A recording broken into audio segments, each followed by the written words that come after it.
Love कुश रहे लोग। वही समय माई सीता के दूसरी वनवास हुई। कवि जी बतौनी कैसे। जय हो।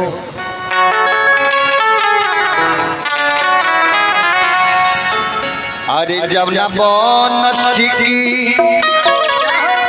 यो ना अरे डोले ला बघो वो ना बोले ला हे ललना।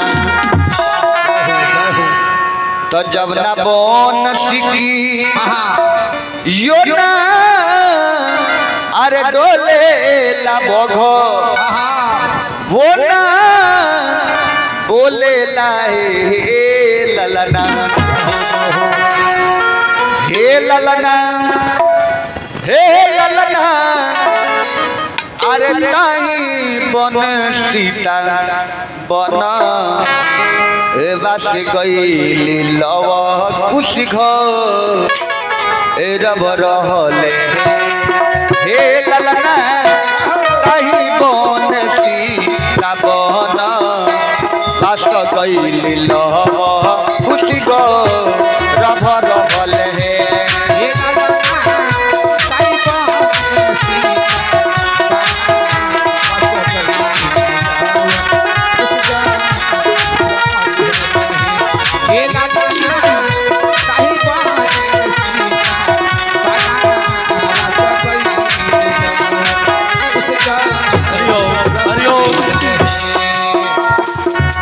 जे भी भक्त हनुमान आराधना के व्रत भूखल बा हवन करे के यदि चाहत आनी तो हवन होके जा रहल बा।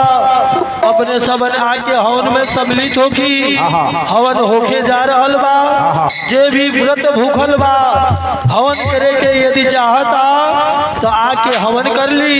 हवन होके जा रहल बा। जय हो जय हो।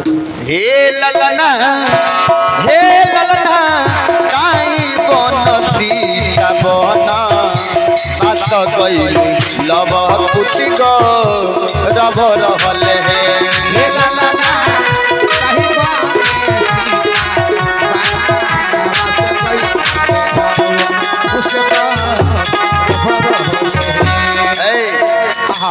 सोहर बड़ा सुहावन चीज होला। हर कोई के दरवाजा पर सोहर ना होला। देखिए आज हमने इंडिया से चल के सुगहा भवानीपुर से चल के भिसवा गांव में किशोरी भैया के द्वार पर हमारा प्रदीप भैया के द्वार पर देखिए सोहर का बतरी तो सोहर पर मोहर लगे के चाहिए कि ना चाचा जी? लागी लागे। तो सोहर के मोहर चाहिए। इनका के साड़ियों साया ब्लाउज पहना दे। जय हो जय हो। रउआ तो खाली उधर है तब का करे। रुकी ना एगो लोहा धिकवा के तकवा दे तेरे रउआ बस चीना के फेर में पड़ल हो जाए। जय हो। लेकिन केहू हो के सोहर शुरू भइल बा ना ज्यादा हो के तो एको गो रुपया सोहर पर मोहर आवे के चाहिए। काहे जी आवत तो बा हम काहे करे लगा। चलिए आई सोहर पर मोहर लागल। जय हो। श्री तारा ज्वेलर्स भिसवा परसा नेपाल कलवान मियाँ के घर में। जय हो। श्री तारा ज्वेलर्स भिसवा परसा नेपाल कलवान मियाँ के घर में। नोट हमारे यहाँ 24 कैरेट सोने यानी चांदी के जेवर उचित मूल्य पर प्राप्त करें बैंक के गारंटी के साथ। जय हो जय हो। प्रोपराइटर बानी सुकुल मास्टर जी पुत्र विकास कुमार। जय हो। मोबाइल नंबर बहुत बा लेकिन 98 042 67 106। चलिए संजय पटेल और मनोज पटेल जी के तरफ से 500। जय हो। चलिए शिव नंदिनी जी के तरफ से सोहर पर मोहर लागल। हम तो एगो रुपया मांगत नहीं लेकिन बुझाता कि सोहर पर मोहर लागी। ऐसे कि नेपाले में सोहर चलेला का जी। ए जब ना बन सीखी यो ना बोले ला बघो वो ना बोले ला हे ललना।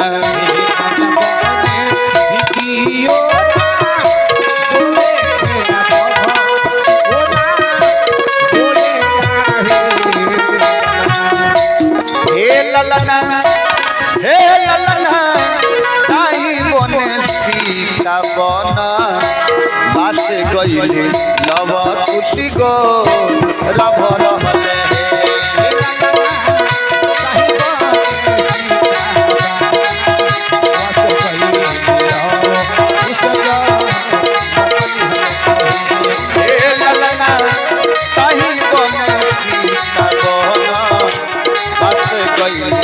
लव कुछ गो रभ रहले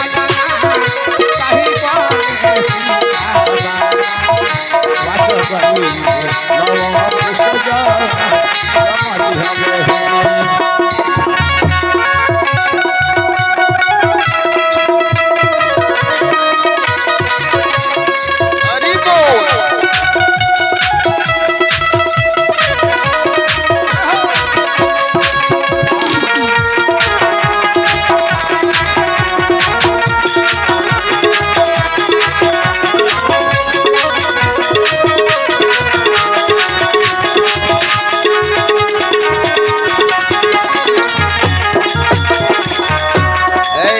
सुनी अब के तब नेग लेवे के हमनी के हक मिलल बा तब किशोरी भैया किशोरी भैया के मलकिनी के तरफ से जरूर कुछ ना आवे के चाहिए कुछो ना आवे के चाहिए ना आवे के चाहिए तब किशोरी भैया के कहे कि स्क्रीन शॉट मोबाइल चाहिए कि बटन वाला लगे जय हो खाली नाइटी के फेर में पड़ल बा 100 रुपए के कपड़ा के बुढ़ऊ ठग दी लोग नेपाल में बस ठगा जाइए देखे बेर हम कहतनी कि एगो स्क्रीन शॉट मोबाइल हमनी के दे दी किशोरी भैया से आ वहां के मलकिनी से कहम कि साड़ी साया ब्लाउज बाप रे बाप तरह तरह के सामान हां आ नाको कान में के होई तो चल जाई हां वो ले ली ने सर जय हो लेकिन ओ वन में माई सीता सुसुक रो तारी आँख की झरझरी आंसू बहता कि हे वन में हमार मदद करे वाली के बा कहतरी माई सीता सुसुकी माता रोवेली कोन मेरा रजक रस हे ललना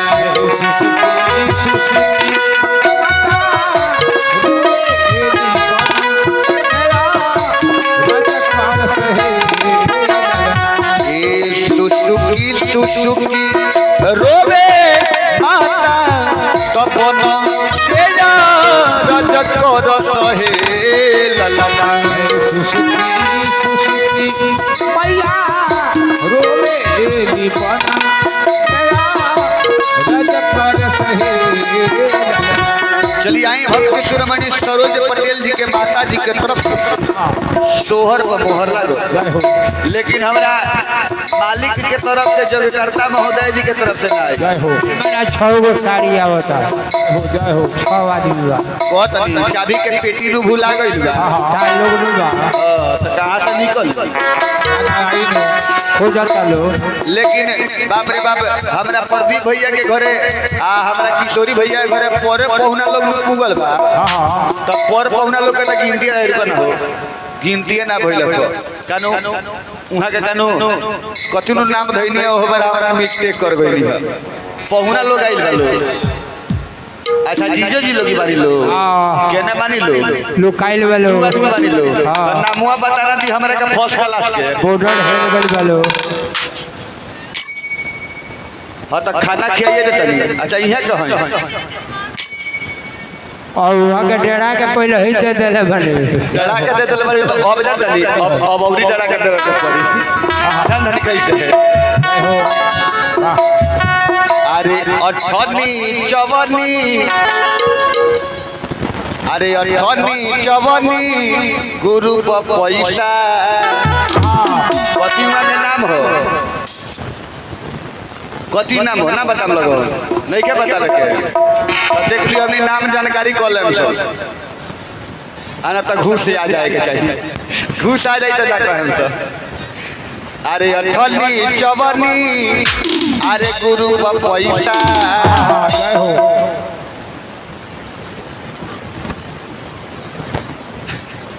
चलिए नामवा ने जानकारी करे कर लको। चलिए अशोक पटेल जी के तरफ से, सरोज पटेल जी के तरफ से।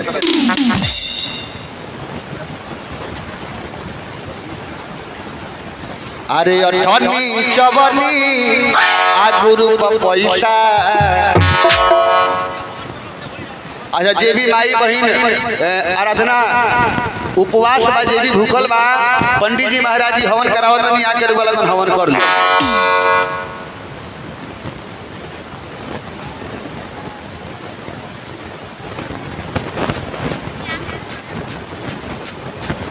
अरे अठनी चवनी अरे गुरु पैसा। तो अठनी चवनी अरे गुरु पैसा। तो सुने के मिल गई 4 गो नाम, मैंने एक आदमी तो लिया के दिलक के गरिया हम आ तो कह दीजिए। तो अशोक जी के बहिना चढ़ल भैंसा।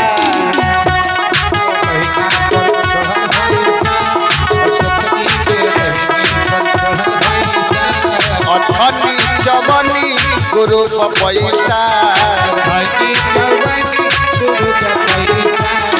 अठनी चवनी गुरु पैसा। किशोर के बहिना चढ़ल भैंसा।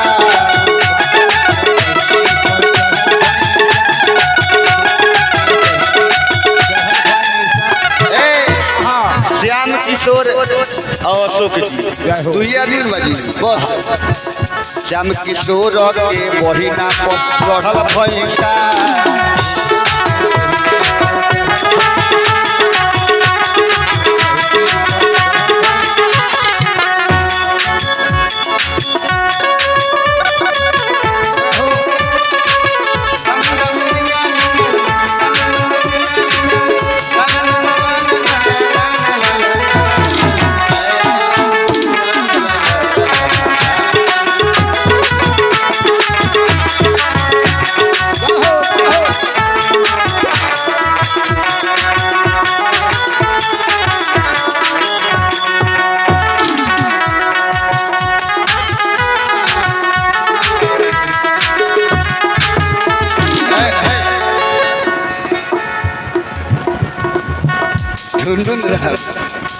बड़ा जल्दी बोल के चल गया बबुआ। चलिए बबुआ के तरफ से 11 रुपए के दान।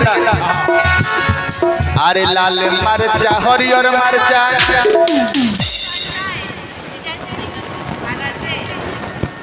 तब बिना घूस के हमने ना करी आई ने सर। तो घूस मिली तब करी आई सर। अरे लाल मरचा हरियर मरचा। तो मरचा कैसन होला रे। तो घूस टाइम लगा तब आगे बढ़ा तो बंद कर दे। तो लाल मरचा हरियर मरचा। अरे मरचा कैसन होला रे। तो संजय जी के बहिना के रोज लइका।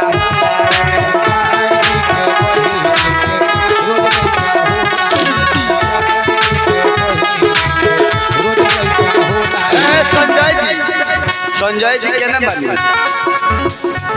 तो संजय जी देखी गाड़ी सुनत नहीं ठीक बात बा। तो घूस लिया के देखी बंद करे तैल तो हम ए लाल मरचा हरियर मरचा। मरचा कैसे होला रे।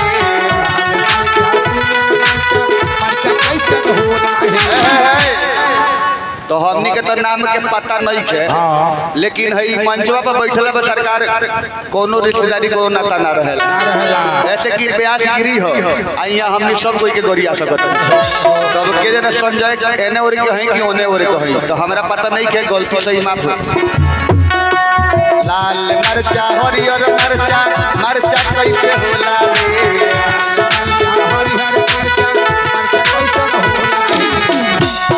तो अशोक जी के बहिना के रोज लइका होला रे।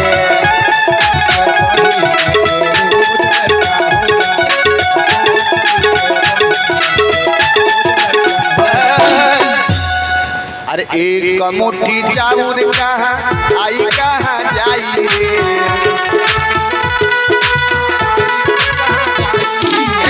एक मुट्ठी चाउर आई कहाँ जाई रे। एक मुट्ठी चाउर तो श्याम किशोर जी के बहिना के प्रदीप वाले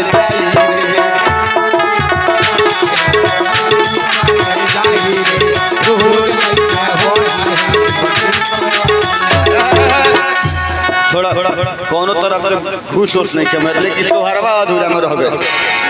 अरे सुसुकी माता रोवेली बन मेया रजगर रहे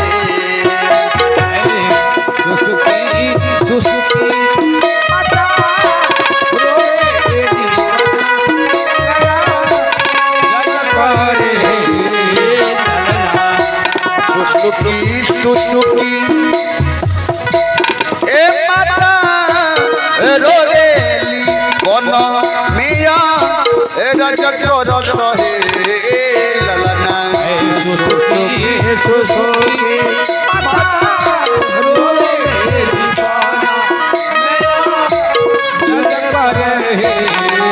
चलिए आई भक्त शिरोमणि अनुज कुमार के तरफ से अनुज कुमार पटेल जी के तरफ से 51 रुपए के दान ये हनुमान जी के दरबार में पहुंचा। हनुमान जी से विनती रही प्रार्थना रही कि वहाँ के हर मनोकामना पूरा करत रहे। हो जय हो हे ललना के ये बनई हे सुसुकी माता रोवेली वाह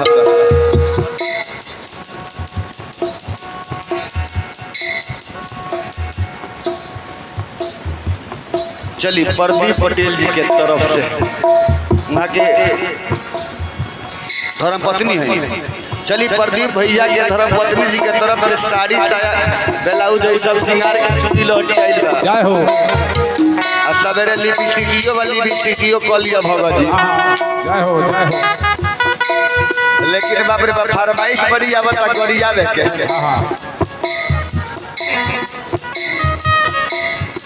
चलिए विश्वा थाना चौकी इंचार्ज साहब की तरफ से 151 रुपए के जय हो सोहर का मोहर लगा। हनुमान जी से विनती रही प्रार्थना रही कि मारे दिन दुना रात चौगुना बनल रहे। सुसुकी माता रोवेली बन मेया रजगर रहे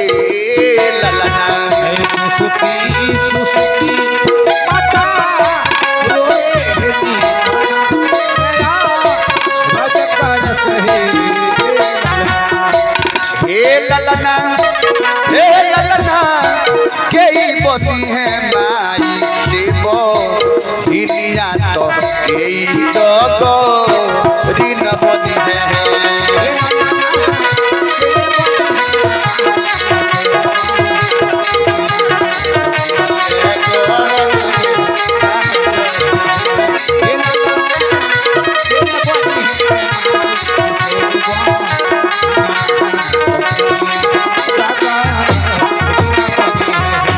लेकिन वही समय वन शक्ति माई वो जंगल से वो वन से निकलली।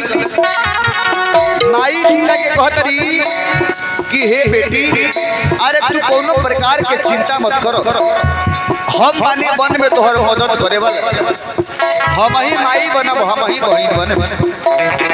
चलिए हमरा प्रदीप भैया के तरफ से सोहर व मोहर लागत।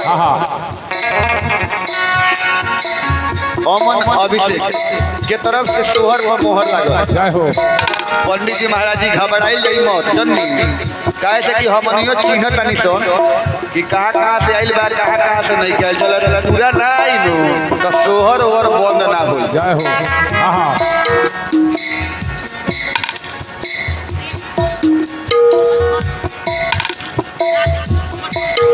रेखा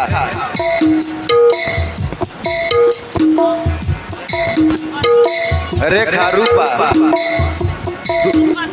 दुखन आ रीता जी के तरफ से 51 रुपए के सोहर व मोहर लगा। लेकिन वन से माई वन शक्ति माई निकल के सीता जी से कहत रही वन से निकलली वन सपति तो सीता से को हत बारी हे ललना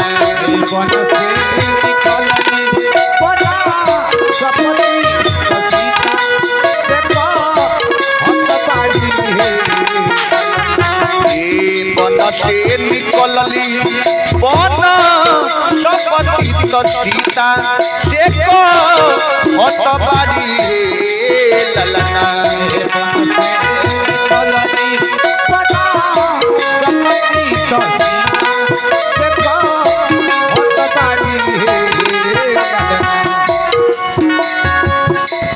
एगो तो बाप रे बाप सवेरे से छुपले आइल बा लेकिन मने कमे बाटे जैसे करे तो ना चली का है तब बड़का भैया है तब बड़का भैया के तरफ से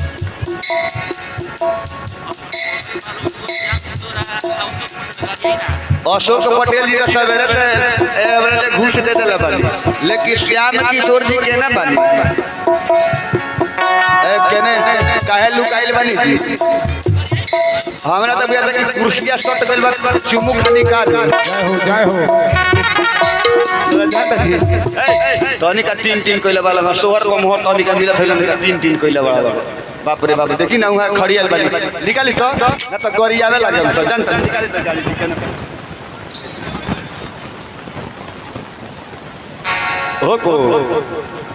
होको राउ शुरू तो ठीक बा घुस ना तो बढ़िया हो ये देख ली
वन शक्ति माता निकल के माई सीता के कहली कि वन से निकलली हे ललना हे हम बनब माई देव हिनिया हम ही डग दिन बनब हो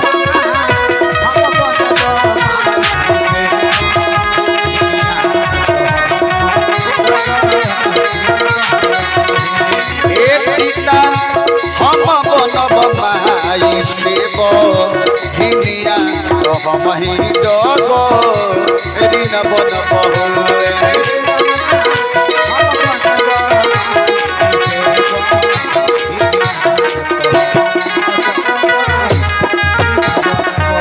वाल्मीकि बाबा सोहर गावेले गाई के तू नावेले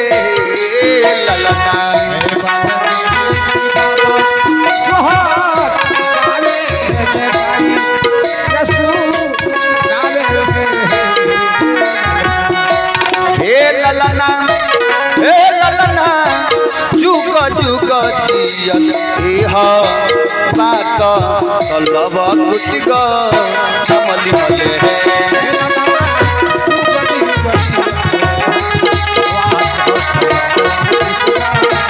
हे ललना जुग जुग जिये बात तलब कुछ जो समझ भले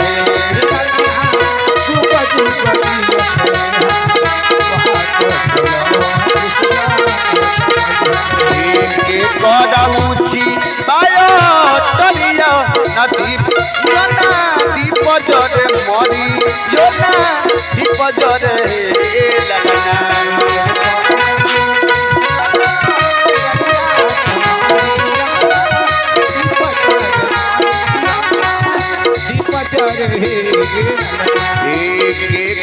ऊंची आयो तरिया तो मरी यो ना दीप जरे मरी यो ना दीप जरे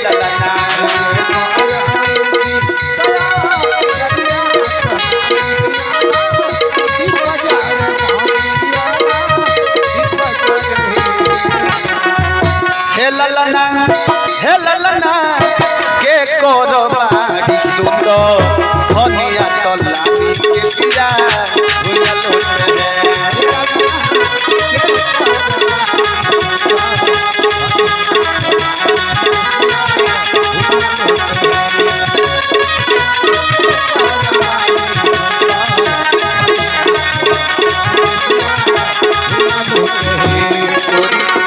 किशोरी जी के ऊंची आयो तरियो ता मरियो ना दीप जरे मरियो ना दीप जरे ललना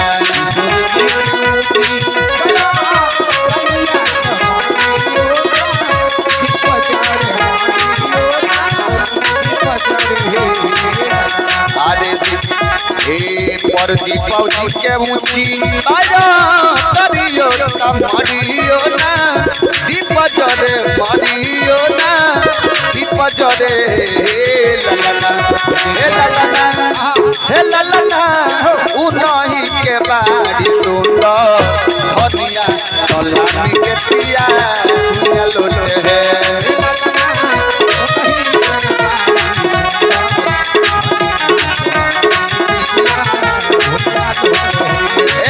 उनही के बाड़ी सुंदर धनिया तलामी के पिया भुया लोटे है